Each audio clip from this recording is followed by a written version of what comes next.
जेजुरी जवळच्या जुन्या वाड्यात पाटील कुटुंब राहत होतं. वडील विश्वनाथ, आई मीनाक्षी, 2 मुलं अद्वैत आणि परी आणि आजी जानकी. गावात हे कुटुंब सभ्य, आदर्श आणि एकमेकांवर प्रेम करणारे म्हणून ओळखलं जायचं.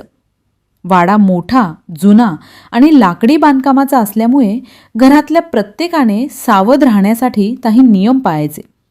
गॅस बंद करणे, दिवे बंद करणे आणि सर्वात महत्त्वाचा नियम म्हणजे एका वेळेस कुठलीही इलेक्ट्रिक वस्तू चालू ठेवून खोली सोडायची नाही. पण ज्या दिवशी घरायला नको ते झालं त्या दिवशी एका छोट्याशा बेपर्वाईने संपूर्ण घराचा उद्ध्वस्त अंत घडवला. शनिवारची सकाळ होती. विश्वनाथ सकाळीच बाजारात निघून गेले होते. मीनाक्षीला संध्याकाळच्या एक महत्त्वाच्या कार्यक्रमासाठी साड्या इस्त्री करून ठेवायच्या होत्या. मुलं शाळेत आणि आजी अंगणात तुलसीजवळ बसून रामरक्षा म्हणत होती. घरात शांत वातावरण होतं. सकाळची कोळी ऊब वाड्याच्या लाकडी भिंतीतून आत उतरली होती. मीनाक्षीने कपाटातून 2 साड्या काढल्या आणि खोलीतल्या जुन्या लाकडी टेबलावर टाकल्या. बाजूला इलेक्ट्रिक इस्त्री ठेवली आणि स्विच लावला. पहिल्या साडीला इस्त्री मारता मारता मीनाक्षीच्या फोनचा आवाज आला. कॉल गावाबाहेरच्या भावाचा होता. बोलत बोलत ती टेबलापासून काही पावलं लांब गेली.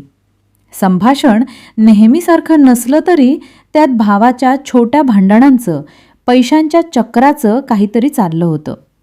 तिला बोलत बोलत वेळ कसा गेला ते कळलंच नाही. तिच्या हातात अजूनही फोन होता. साडी अर्धवट इस्त्री झालेली पडली होती आणि स्विच ऑन असलेली इस्त्री साडीला भिडून गरम होत होती. अचानक परी दारातून आत आली. ती थोडी अस्वस्थ दिसत होती. आई, मला थोडी तब्येत बरी नाहीये, ती म्हणाली.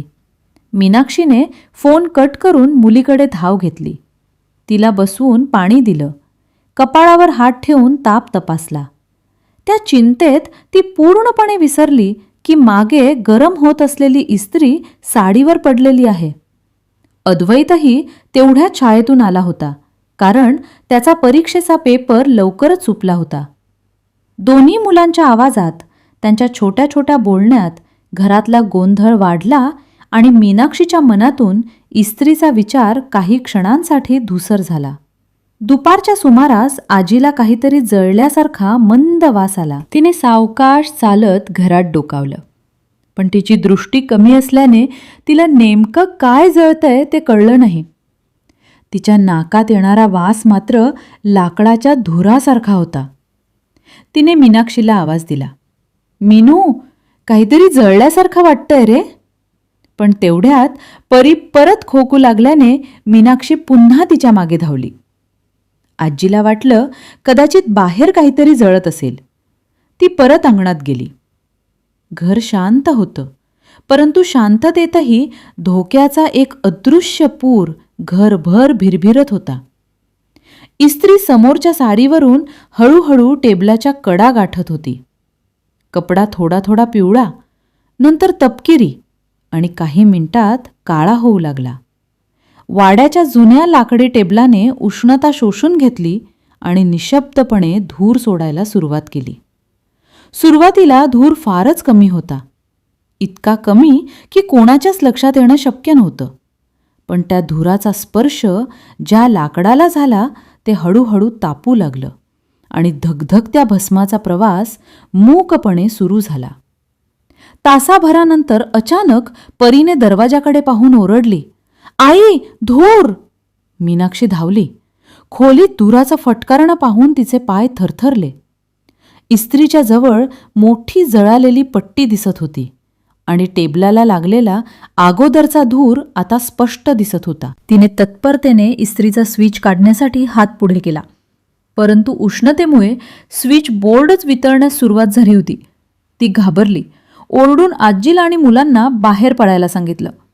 अद्वैतने पाण्याची बादली घेतली, पण तो आत धावताच धूर अधिकच दाटू लागला. दोघांचाही श्वास रोखला जाऊ लागला. विश्वनाथ गावातून परत येत होते तेव्हा त्यांना रस्त्याच्या वळणावरून, त्यांच्या वाड्याच्या छतावरून काळ्या धुराचे ढग उठताना दिसले. ते पळत पळत घराकडे गेले.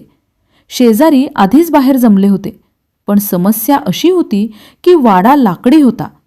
आग कमी असली तरी धूर इतका भयानक होता की आत प्रवेश करणं म्हणजे जीव धोक्यात घालणं होतं. विश्वनाथ आत शिरण्याचा प्रयत्न करू लागले, पण लोकांनी त्यांना पकडून धरलं. संसाराचा पाया काही क्षणातच ढासळत होता. शेजाऱ्यांनी तात्काळ पाणी टाकलं. कापडं भिजवून धूर बाहेर काढण्याचा प्रयत्न केला. मीनाक्षीने मुलांना बाहेर काढण्यासाठी असंख्य प्रयत्न केले. आवाज, ओरडणे, गोंधळ, धूर, उष्णता सगळं काही सेकंदागणिक वाढत होतं. पण देवाचं नाव घेत घेत त्यांनी अखेर अद्वैत आणि परीला एका खिडकीतून बाहेर काढलं. दोन्ही मुलं भेदरलेली, श्वास रोखलेली, पण सुरक्षित होती. मीनाक्षीने श्वास सोडला, पण आत अजूनही साडी, टेबलं आणि घराचा एक लाकडी भाग धगधगत होता. शेवटी गावकऱ्यांच्या मदतीने आग पूर्णपणे विझवली गेली. मोठं नुकसान टळलं होतं, परंतु त्यांनी पाहिलं की एक छोटा निर्णय, एक छोटं विसरणं, एक स्विच ऑन राहणं यामुळे किती मोठा अनर्थ घडू शकला असता. काही मिनिटं उशीर झाला असता तर परिस्थिती पूर्णपणे हाताबाहेर गेली असती. त्या रात्री सगळं कुटुंब एकत्र बसलं आणि शांतपणे बोललं. मुलांच्या डोळ्यात अजूनही भीती होती, पण विश्वनाथने त्यांना जवळ घेतलं. असा छोटा निष्काळजीपणा आयुष्यभराचं दुःख बनू शकतो. इलेक्ट्रिक वस्तू घरातल्या उपयुक्त आहेत, पण त्यांना योग्य काळजी न दिल्यास त्या संकटाचं निमंत्रण ठरतात, तो म्हणाला. मीनाक्षीच्या डोळ्यात पाणी आलं. ती स्वतःला दोष देत होती. आजीने तिचा हात धरून शांतपणे सांगितलं, चुका सगळ्यांकडून होतात, पण त्यातून शहाणपण शिकणं महत्वाचं. वाड्यात दुसऱ्या दिवशी सुगंधी धूप लावण्यात आला. लाकडी टेबल जळून गेलेलं होतं, पण त्याने दिलेला इशारा संपूर्ण कुटुंबाच्या मनात कायमचा कोरला गेला. आता घरात कोणतीही इलेक्ट्रिक वस्तू चालू असेल तर ती बंद केल्याशिवाय कोणीही खोली सोडत नाही. मुलंही दरवेळी परत तपासतात आणि मीनाक्षी तर विशेष करून इस्त्री, गॅस, चाकू, पेटत्या वस्तू यांची काळजी दुप्पट घेते. कारण एका चुकलेल्या क्षणाने त्यांना दाखवलं होतं की बेफिक्रीची किंमत किती मोठी असू शकते. आज घर सुरक्षित आहे, कुटुंब संरक्षित आहे, पण त्या घटनेची सावली आजही त्यांच्या मनात एक शिकवण बनून उभी आहे. इस्त्रीसारखी छोटी वस्तू देखील क्षणात भयानक होते जर सावधानता कमी पडली तर. जर तुम्हाला असेच नवनवीन व्हिडिओ हवे असतील तर गुन्हेगारी गोष्टी मराठी या चॅनलला लाईक, शेअर आणि सबस्क्राईब करायला विसरू नका. धन्यवाद.